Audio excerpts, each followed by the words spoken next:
वक्त हुआ है हमारे आज के हॉट इशू का। और हॉट इशू आजकल जो एक्स पे है, जिसका नाम पहले ट्विटर था, वो ये है कि इंडस वैली सिविलाइजेशन का वारिस कौन है, भारत या पाकिस्तान। एक मुसलसल बहस चल रही है और उसकी वजूहत ये हैं कि इंडिया की जो बीजेपी है वो हर चीज़ पे वो तारीख बदल रही है और वो तारीख इतनी ज़्यादा बदल रही है कि हक़ाइक़ को मसख़ कर रही है और हर चीज़ को वो ये साबित करने की कोशिश कर रहे हैं कि शायद दुनिया का आगाज़ भी हिंदुइज़्म और हिंदू तहज़ीब से ही हुआ है। इसीलिए इंडस वैली सिविलाइजेशन जो पाकिस्तान का विरसा है और जिसके बारे में बहुत सारी किताबें लिखी जा चुकी हैं, जिस पे बहुत तहकीकात हो चुकी हैं, उसको भी वो कोशिश कर रहे हैं कि किसी तरीके से अपना बना लिया जाए, अपना कह दिया जाए।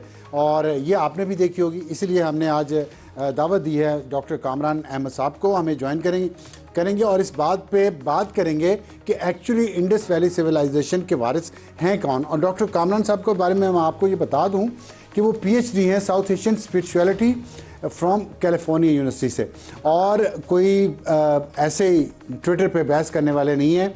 एक PhD स्कॉलर हैं जिनका इस इंडस वैली सिविलाइजेशन पे बहुत काम है और हाल ही में उन्होंने एक किताब लिखी है गॉडेस ऑफ द इंडस, जो इस वक्त उन्होंने कुछ ही दिन पहले लॉन्च भी की है। इसमें उन्होंने बताया है तारीख़ी हवालों से कि स्पिरिचुअलिटी का और इंडस वैली सिविलाइजेशन का क्या ताल्लुक़ है और इसकी तारीख़ क्या है। डॉक्टर साहब बहुत शुक्रिया हमें ज्वाइन करने का। तो एक बड़ा ही अजीब व गरीब सा माहौल है इस वक्त पाकिस्तान और इंडिया के दरमियान, हर चीज़ में ज़ाहिर कंपटीशन होता है। अब वारिस कौन है इंडस वैली सिविलाइजेशन का, इस पे बहस चल रही है। और आपने अपनी किताब में लिखा है कि 3200 साल 3200 जो कहानी है ये 3200 साल पुरानी है। जो नॉवल है ना, तो अनफोल्ड होता है। ठीक है नॉवल फिक्शन है लेकिन हिस्टोरिकली एक्यूरेट है। ठीक, जो टेक्स्ट है उसके हिसाब से Indus valley was much earlier. वो 4500 साल पहले हम बात कर रहे हैं। 3200 साल से भी पुरानी है कि 4500 साल पुरानी। बिल्कुल। अच्छा। और उसके ख़त्म होने के कुछ अरसे बाद आर्यंस आने शुरू हुए। मैं एक आपसे डायरेक्ट क्वेश्चन पूछ लूँ, इंडस वैली जो है, इंडस वैली सिविलाइजेशन, क्या ये हिंदू है? हिंदू जिसको अब हम हिंदू कहते हैं ना, उसका ताल्लुक है वैदिक ट्रेडिशन से। ठीक है। वैदिक ट्रेडिशन, जो वेदास आए, 4 वेदास जो संस्कृत में लिखे गए, जिसको ब्राह्मण्स ने लिखा शायद इसी इलाके में आने के बाद। वो कब की बात लेकिन है? वो कम से कम 500-600 साल, शायद 1000 साल बाद की बात है, जब इंडस वैली खत्म हो चुकी थी। तो हिंदुइज्म कहना इज अ सिली थिंग, क्योंकि जो क्लासिकल हिंदुइज्म है, जो संस्कृत वाला हिंदुइज्म है, जो टेक्सचुअल है, ब्राह्मण्स वाला, आर्यंस वाला, खत्रियों के बाद ब्राह्मण आए थे, वो सारा का सारा तो शुरू ही उस वक्त होता है जब काफी देर पहले उससे इंडस वैली खत्म हो चुकी। खत्म यानी है कि जो सिटीज़ हैं वो ख़त्म हो चुकी थी।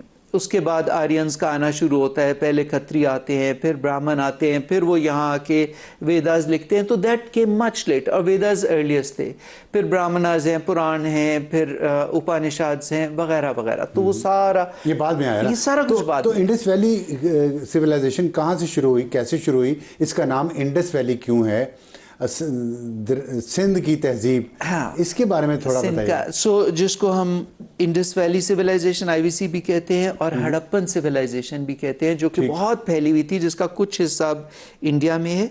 लेकिन अगर इंडस वैली सिविलाइजेशन की बात करें, एक तो जी पहली बात ये कि जैसे यूनेस्को का भी एक ट्रेडिशन है कि बहुत सी चीज़ें इनमें से इंसानियत की एक विरसा जो है ना, कॉमन विरसा, वो बन जाता है। It's human heritage.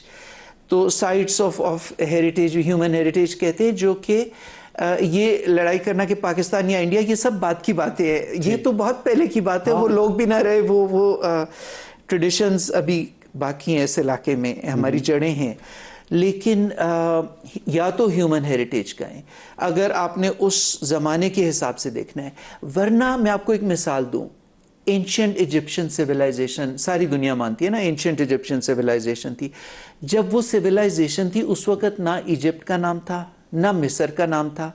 लेकिन क्योंकि एक नेशन स्टेट पॉलिटिकल एंटिटी होती है, अगर वो इजिप्ट की बाउंड्रीज के अंदर आती है, पिरामिड्स, तो आज उसको एंशिएंट इजिप्शियन सिविलाइजेशन कहा जाता है। ठीक है। तो ये नहीं कहते कि 300 साल पहले इसका क्या नाम था, 800 साल पहले क्या था, या वो उस वक्त थी जब सिविलाइजेशन थी। आजकल अगर मैं उसको इसको रेफर थोड़ा- करना हो तो एंशियंट इजिप्शियन, तो ये जो है ये एंशियंट पाकिस्तानी सिविलाइजेशन बनती है उस हवाले से ना। नेशन स्टेट इस वक्त पाकिस्तान है, पॉलिटिकल एंटिटी वो है, अदरवाइज ये ह्यूमन हेरिटेज है। अच्छा, इसमें जो मसला शुरू हुआ है वो है इंडस वाटर ट्रीटी से जो हुई थी, और फिर इंडिया ने पिछले साल उसको ख़त्म कर दिया, वन साइडेड जो जंग हुई है इंडिया के साथ। और उसके बाद से ये बहस शुरू हुई है कि इंडस जो दरिया है, दरिया के नाम पे तहजीब पूरी हुई है। हाँ। तो दरिया की जो दरिया आता है वो तो तिब्बत से शुरू होता है, चीन से, और फिर इंडिया के कश्मीर में से गुजरता हुआ यहाँ पाकिस्तान में उसका 2700-2800 किलोमीटर तो पाकिस्तान में है, 3500 में से। तो इसलिए अब ये बहस है। ये मुझे बताएं कि ये दरिया का इस तहजीब के साथ क्या ताल्लुक है, और आपने अपनी किताब में जो स्पिरिचुअलिटी की बात की है और इसका ज़रा ताल्लुक समझाएंगे।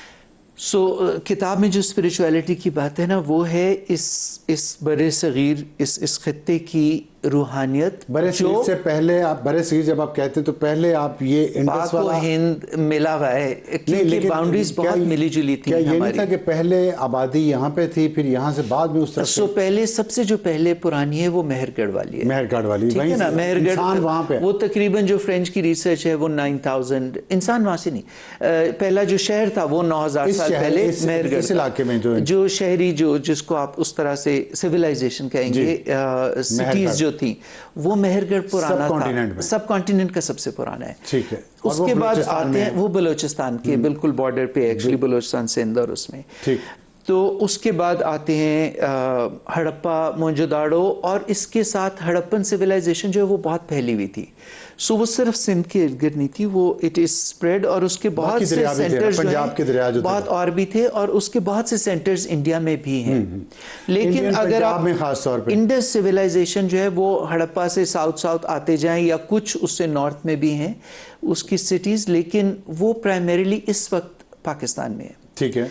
तो अगर आपने उस हवाले से देखना है कि कौन सी, जैसे अगर आप एंशिएंट इजिप्शियन सिविलाइजेशन करते हैं तो फिर एंशिएंट पाकिस्तानी सिविलाइजेशन, उसमें अब ये कहना कि वो इंडियन है कि नहीं, वो कहते हैं कि जी पहले तो सारा इंडिया ही था, that is not true. India nation state जो है वो कब बनी, आप या तो उस सिविलाइजेशन के वक्त में देखें या आप आज की पॉलिटिकल रियलिटीज में देखें। आज का देखें तो एंशिएंट पाकिस्तानी सिविलाइजेशन, अगर आप उस वक्त ना इंडिया था ना पाकिस्तान था, फ्रैंकली, ठीक है ना, तो ना हिंदू मत थी, ना इस्लाम था, ना पाकिस्तान था, ना हिंदुस्तान था। तो इस बात का झगड़ा इट्स वेरी सिली। लेकिन क्या ये कहा जा सकता है कि ये बात आपकी ठीक है, मैं आपसे मुत्तफिक हूँ, लेकिन इस वक्त जो बहस हो रही है तो इस खित्ते के रहने वाले लोग जो हैं, खित्ते की मैं बात कर रहा हूँ, जो इंडस रिवर और उसकी ट्राइब्यूटरीज के जो डिपेंडेंट भी हैं और उनके यहाँ रहते भी हैं हज़ारों साल से, वही वारिस हैं इस तहजीब के। देखिए जी, या पहले वारिस हैं या असली वारिस हैं, बाकी तो ज़ाहिर तहजीब वो भी ले गए, कुछ और भी चली गई। वो जो वारिस है ना एक्चुअली, और ये जैसे मैं कनाडा में मैं रहता हूँ, वहाँ पे इतना ज़्यादा कोई भी गवर्नमेंट का फंक्शन शुरू करने से पहले यू से कि हम लोग उस ज़मीन पे हैं जो पहले इन लोगों की थी, और हम उनको लैंड एक्नॉलेजमेंट, उनके राइट्स, आप हर गवर्नमेंट फंक्शन और नॉन गवर्नमेंट भी जैसे यहाँ पे तिलावत से शुरू करते हैं ना, उस तरह वो लैंड राइट्स के एक्नॉलेजमेंट से।